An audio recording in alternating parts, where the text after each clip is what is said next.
tema que me foi proposto aqui para falar é sobre os nomes de domínios e as questões mais polêmicas que envolvem nomes de domínios.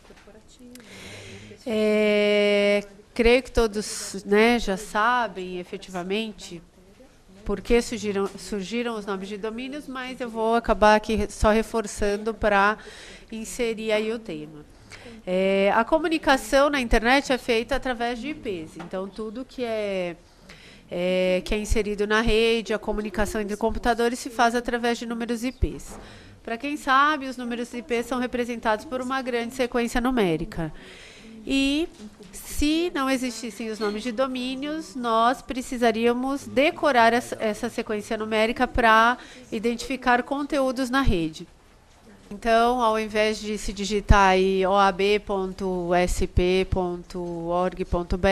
provavelmente vocês teriam que lembrar da numeração 23, 456, 678, 210. Só o microfone. Tá. Esse ficou bom. Tá bom agora? Então, nós, né, memorizamos muito mais facilmente nomes do que números. Então, os nomes de domínios eles foram criados justamente para fazer essa tradução aí dos números e facilitar a nossa vida. Então, quando você digita um nome de domínio para localizar um conteúdo na rede, esse nome de domínio passa por um sistema, os Domain Name Systems, e localiza aquele IP que, por sua vez, localiza o conteúdo. Então, é basicamente isso, né? Para que vieram os nomes de domínios. Então, entrando no tema aí dos nomes de domínios, nós temos a estrutura inicialmente criada, né, que vem desde da sua criação, em 1984, que são os GTLDs, nomes de domínio genéricos, e os CCTLDs. Nomes de domínio genéricos são aqueles que foram criados inicialmente com terminações elucidativas, para fins de localização. Então, era o nome terminado no .com, nome terminado no .net, nome terminado no .gov, no .mil, sem ter um código de país. E permanecem até hoje, tem um volume muito grande de nomes de domínios registrados nos GTLDs. Temos também, tem um erro aí que é CTLD, mas é CCTLD, Country Code Top Level Domain, que são os códigos de países. Então, depois da criação dos nomes de domínios genéricos, se viu a necessidade de conceder aí códigos aos países de origem para que se permitisse, dentro da estrutura dos nomes de domínios, o registro de nomes de domínios atrelados àquela região. Para o Brasil, foi indicado o .br, e tem uma lista imensa, né, que faz parte desses CTLDs. Tem o .r da Argentina, o .s da Espanha, o .fr da França, né, tem inúmeros domínios aí registrados dentro dessa estrutura. E a novidade é que agora, a partir do ano passado, né, a ICANN, que é a instituição que regulamenta aí algumas questões relacionadas à internet, que é desvinculada de governo, mas que também traz regras aí para nomes de domínios, permitiu aí a candidatura de novos nomes de domínios terminados por qualquer palavra. Ou seja, futuramente todos nós teremos uma nova sistemática aí de localização de conteúdo na rede, terminado por ponto qualquer coisa. Quando eu digo por ponto qualquer coisa, é efetivamente qualquer coisa. Ponto Coca-Cola, então a Coca-Cola, ao invés de se utilizar coca-cola.com.br ou coca-cola.com, ela agora terá a oportunidade de ter o nome refrigerantes.coca-cola ou promoção.coca-cola.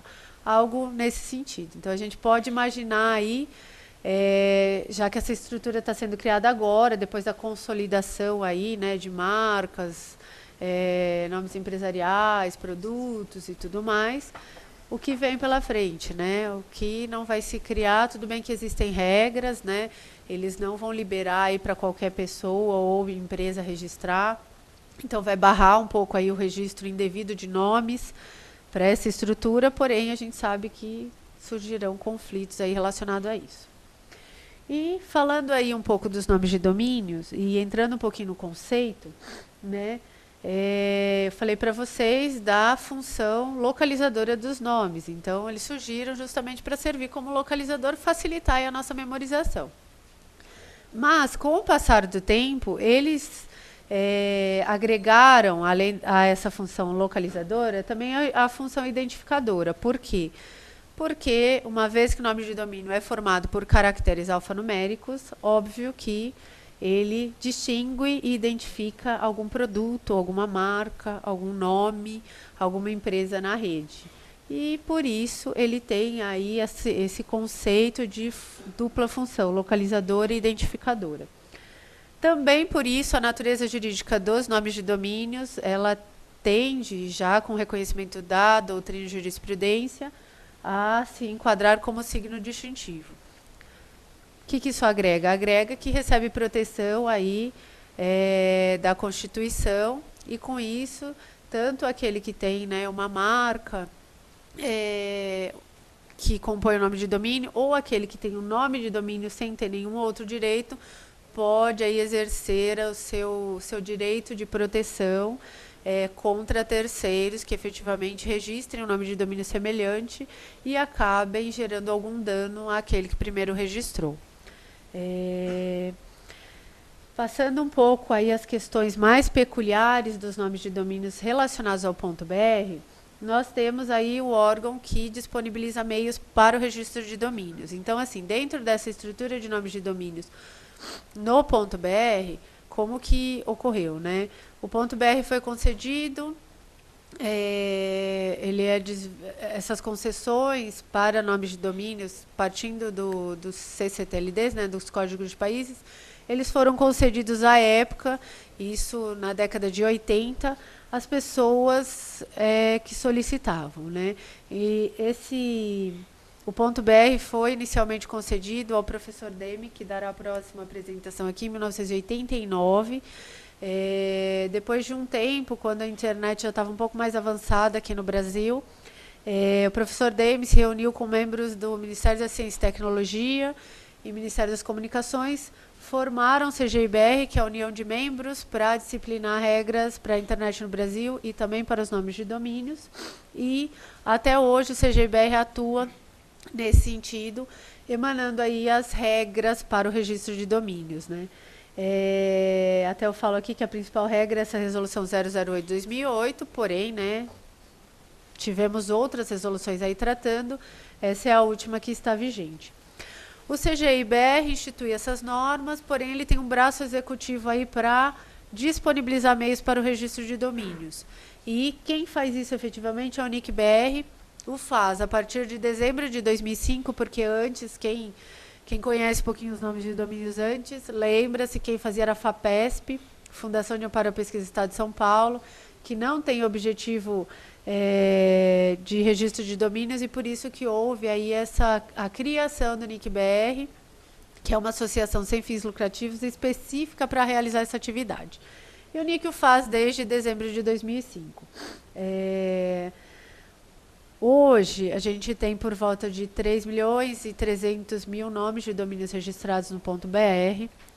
É um dos códigos de países que mais tem aceitação pelas pessoas e empresas da mesma nacionalidade. Então, a gente atinge aí um patamar de aceitação muito bom. E, só para vocês terem uma ideia, da média de nomes de domínios no mundo beira a 200 milhões. Então, a gente tem aí um volume bem grande. Tratando aí dos conflitos propriamente ditos, né?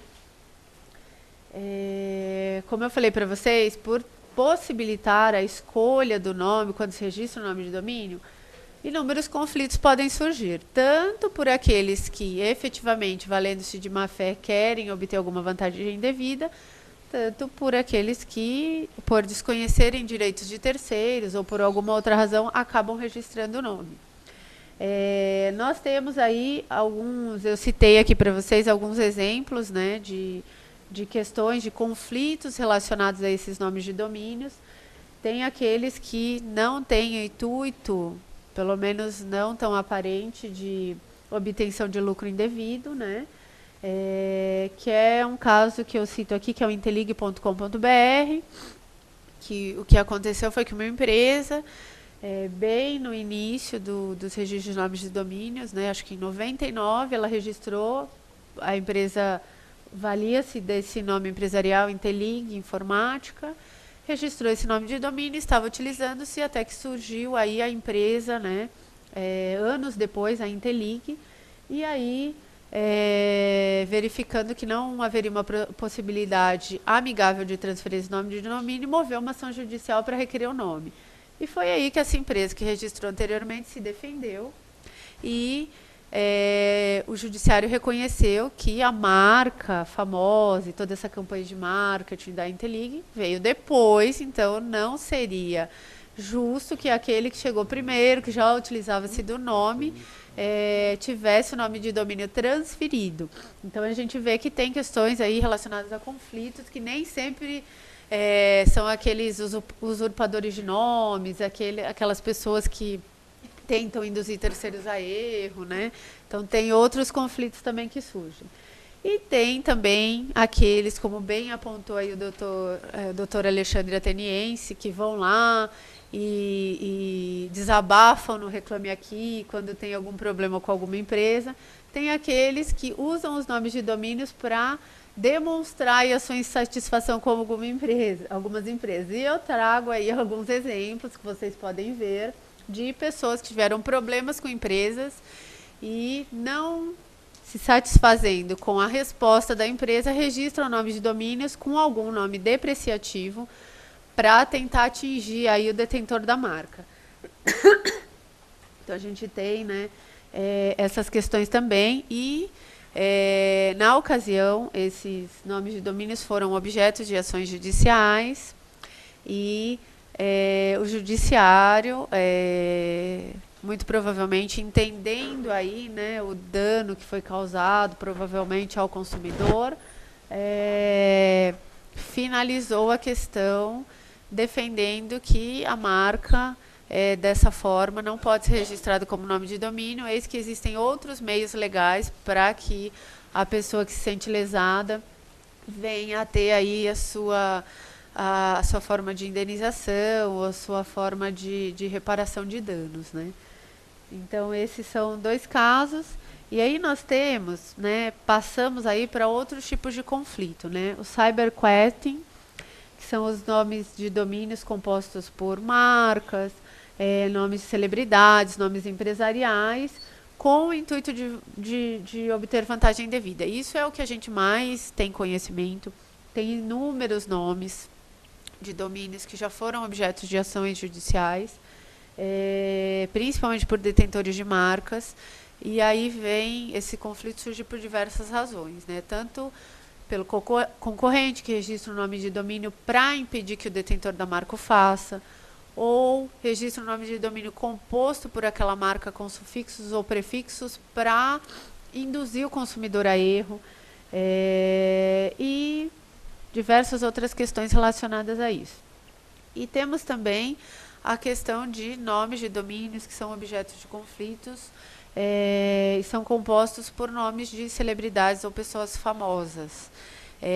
Nesses casos, o que a gente percebe é que o intuito aí é obter alguma vantagem vendendo o nome de domínio para o detentor desse nome famoso, dessa marca. E a gente sabe que muitas vezes já ocorreu, né, ocorreram acordos entre as partes, nomes de domínios foram aí vendidos por importâncias expressivas, porém agora, acho que com a consolidação aí, né, do que a gente já tem hoje, nosso ordenamento jurídico, conhecimento de todos, esses usurpadores de nomes aí acabam, ao final, tendo, de certa forma, prejuízo, porque isso é levado ao Poder Judiciário ou aos sistemas de soluções alternativas de conflito e acabam se resolvendo aí com a transferência do nome e até com a condenação daquele que registrou o pagamento de indenizações, verbas de sucumbência. Mas isso, apesar de estar, né, se reduzindo, não é uma questão que provavelmente vai acabar tão cedo. E nós temos aí os nomes de domínios que são formados por palavras semelhantes a marcas, ou nomes famosos que têm alguma variação de redação ou algum erro de digitação. Então, assim, você olha o teclado de um computador, você troca um O pelo P, porque eles estão próximos, porque provavelmente o usuário, na hora de digitar, ele pode cometer esse erro, e aí, ao invés de você acessar, por exemplo, o site de um banco, você acessa o site dessa pessoa que fez, né, que registrou esse domínio com esse erro de digitação, justamente para conseguir obter alguma vantagem indevida aí. Por isso que a gente tem que tomar muito cuidado, porque se a gente estiver tratando de um banco aí, pode ser que você acesse, digite seus dados bancários, sua senha, achando que você está tratando com aquele banco, mas na verdade você não está. Então tem que estar muito atento aí, né, ao endereço que você digita. E eu trago aí alguns exemplos que já foram tratados no sistema de solução de conflitos, que eu vou falar para vocês daqui a pouquinho, e também no judiciário. Então, assim, eles se valem de, ou tiram uma letra, que é esse caso da petrobras.com.br, eles registraram sem uma letra, e Itaú e unibanco.com.br, na época o banco estava utilizando o nome itaúunibanco.com.br. Então, o usuário desavisado, se ele digitasse um E a mais, ou se ele visse, né, no site de buscas esse nome de domínio, provavelmente ele acessaria e poderia ir até informar os dados bancários. Então também temos esse tipo de conflito, e existe, tem esse da Demilos, e tem N casos de outros bancos, mas nem sempre está relacionado só a bancos, mas também a empresas que atuam no e-commerce e outros casos semelhantes. E também, fora esses casos que estão relacionados ao nome propriamente dito, que aí atrelam a responsabilidade exclusiva ao titular do nome de domínio, ou seja, aquele que registra o nome de domínio, que escolhe o nome, ele é o exclusivo responsável pelo nome. Nós temos aí também casos de nomes de domínios que são envolvidos em questões relacionadas a conteúdo. E aí qual é a preocupação? A preocupação efetiva é que o nome de domínio, ele tem diversas funcionalidades, além de localizar um conteúdo na rede. Por quê? Porque o nome de domínio, ele também compõe um endereço de e-mail, ele também compõe subdomínios. Então, quando se tem algum problema na rede, ou você tem a inserção de algum conteúdo na rede que você deseja remover, o caminho do congelamento, da suspensão de nome de domínio não é adequado. Por quê?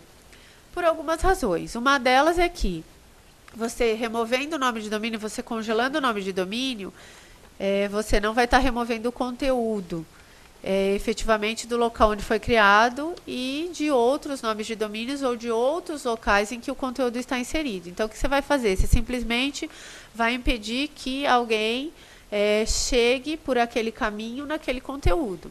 Mas eu posso, por exemplo, registrar o nome de domínio, colocar um conteúdo ofensivo a alguém e espalhar esse conteúdo não só nesse nome de domínio, mas em diversos outros nomes de domínios ou em sites de relacionamentos, etc. Quando eu efetivamente peço o congelamento de um nome de domínio para resolver a questão de um conteúdo, eu não estou resolvendo o problema e eu posso gerar um dano muito grande a diversas outras pessoas ou empresas, usuários de internet.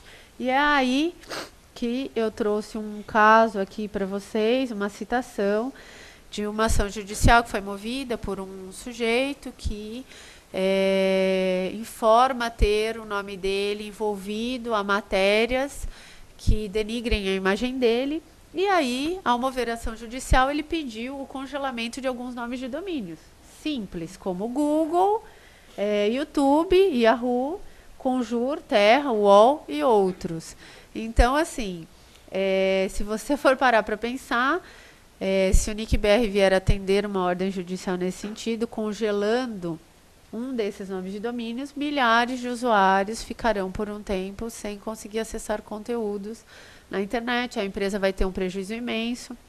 Todos os funcionários que recebem e-mail @ google.com.br ou @uol.com.br, também ficarão sem acesso às suas caixas de e-mails, não conseguirão mais enviar ou receber e-mails. Então, assim, quando se pensa numa medida drástica em relação a isso, tem que se prever as consequências, porque elas são efetivamente desastrosas se a gente pensar aí no ambiente virtual.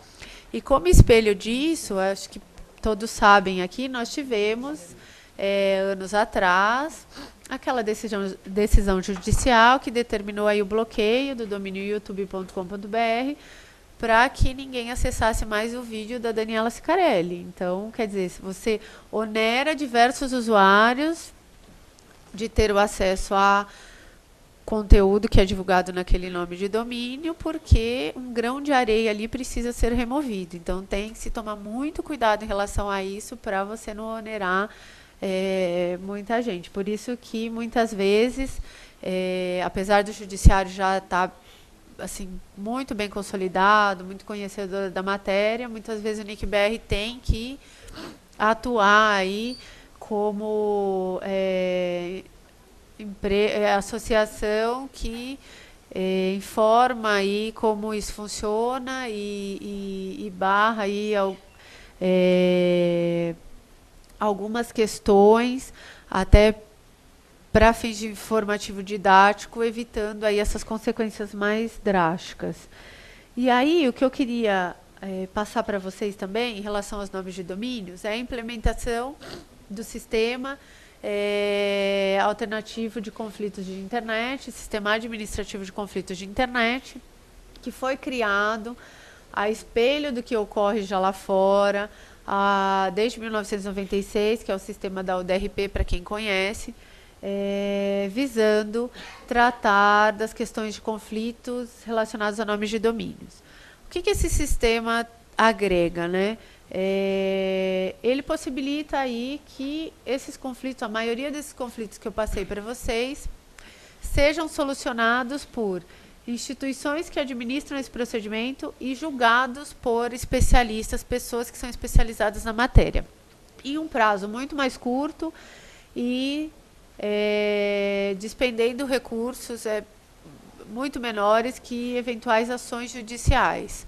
Então, esse sistema, assim, ele não é um sistema arbitral, porque não segue os requisitos da lei, porém, é um sistema, e também não exclui a apreciação do judiciário, mas é um sistema que efetivamente tem funcionado muito bem para a solução de conflitos relacionados a nomes de domínios.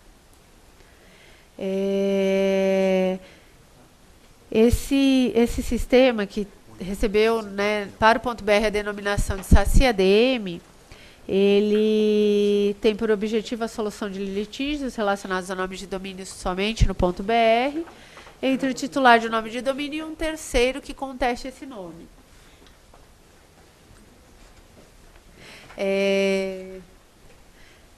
Então, assim, como funciona a abertura desse procedimento?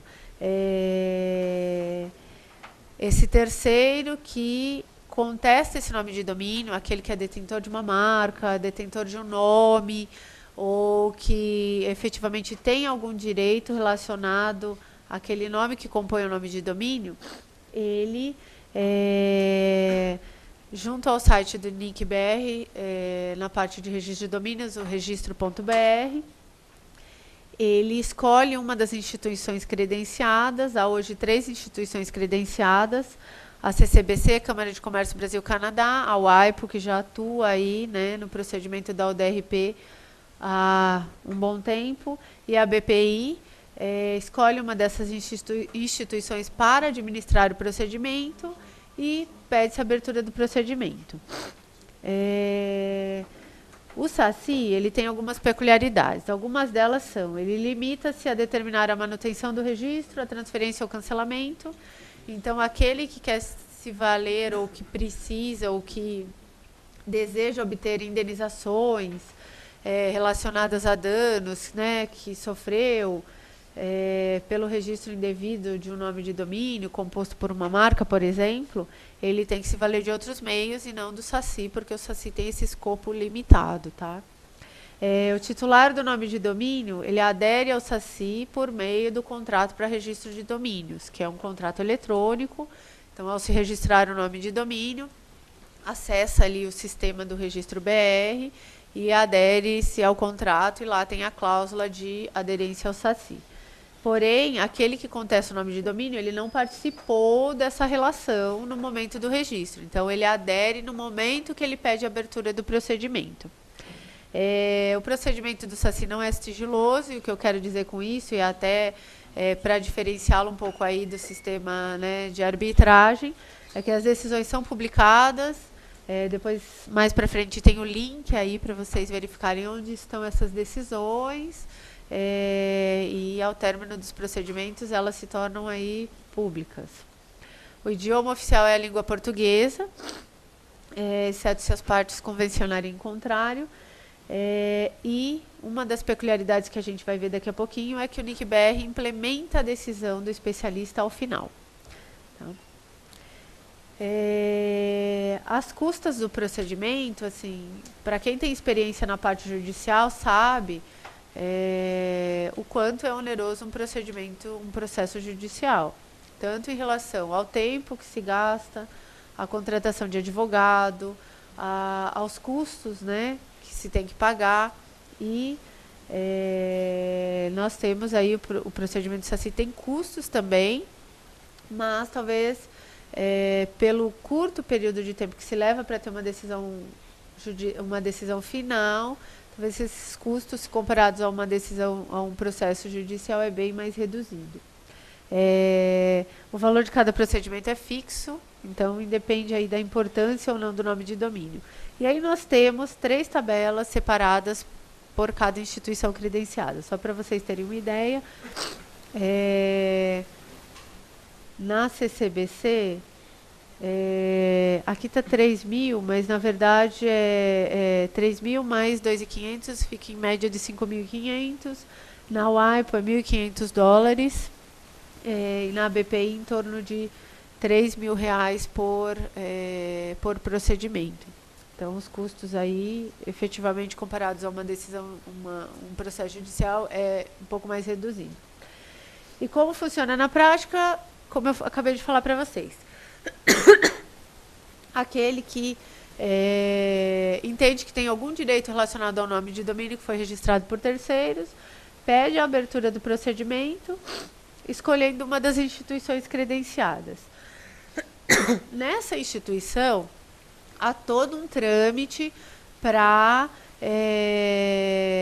seguimento desse procedimento. Então, a parte contrária será intimada para apresentar defesa, eles podem produzir provas, geralmente, né, tudo feito de forma eletrônica, então não se tem aí audiências ou apresentação de outras provas, mas é um procedimento mais célere, porém tem toda a fase instrutória, né? Você tem que permitir aí que as partes se defendam e apresentem os argumentos.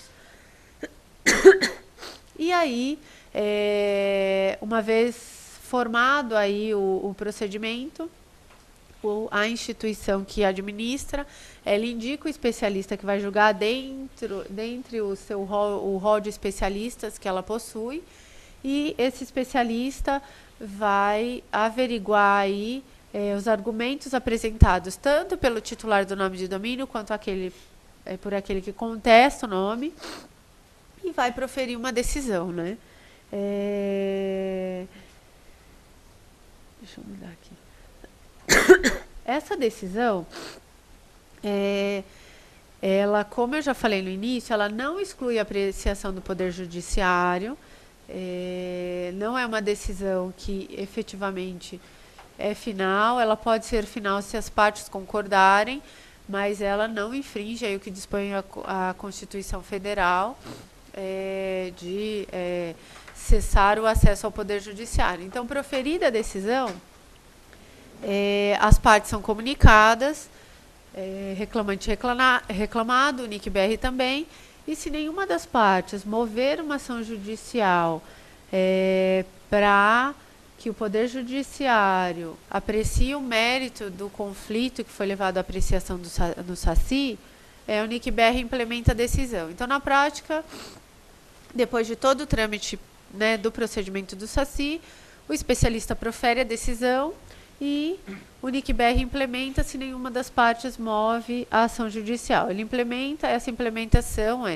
ou ele mantém o nome de domínio em nome de quem está registrado, porque aí neste caso o especialista deu razão aí para quem registrou o nome de domínio, ou ele transfere o nome de domínio, se assim o especialista decidiu, ou cancela o nome de domínio. Tá? Isso é feito no prazo de 15 dias úteis, depois da implementação da decisão. E aí eu trouxe para vocês um rol aí, uma tabelinha de alguns casos já julgados, mas tem diversos outros que estão nesse link que eu estou citando aí para vocês. Esse link também traz aí o regulamento desse sistema, as regras, o link para as regras das instituições credenciadas. Então, nós temos aí casos de nomes de domínios que foram objetos desses procedimentos nas 3 instituições credenciadas. A maioria dessas decisões acabou finalizando e concluindo pela transferência do nome de domínio àquele que estava reclamando mas o que a gente percebe aí é que, se comparado, né, todos sabem aqui a tramitação, né, de quanto leva o prazo para uma tramitação de uma ação judicial, nós temos aqui nesse primeiro caso, ele foi aberto em 3 de maio e a decisão final foi proferida no dia 2 de julho. Então, a gente tem aí um prazo médio de tramitação desses procedimentos de 45 a 60 dias. É um prazo efetivamente bem mais curto do que uma tramitação de uma ação judicial, que a gente sabe que pode levar anos, né? Então, quem tiver interesse, depois pode consultar aí esse site para ver como funciona o sistema. Esse sistema foi implementado para nomes de domínios, mas também seguindo aí, né, o avanço dos sistemas de outros métodos, né, de alternativas de solução de conflitos, também pode ser implementado para outras questões, porque tem se visto na prática que efetivamente tratam melhor e de forma mais célere os conflitos do que outros meios que são frequentemente utilizados. Aí está o link da decisão. Eu termino por aqui minha apresentação e estou aberta aí às questões.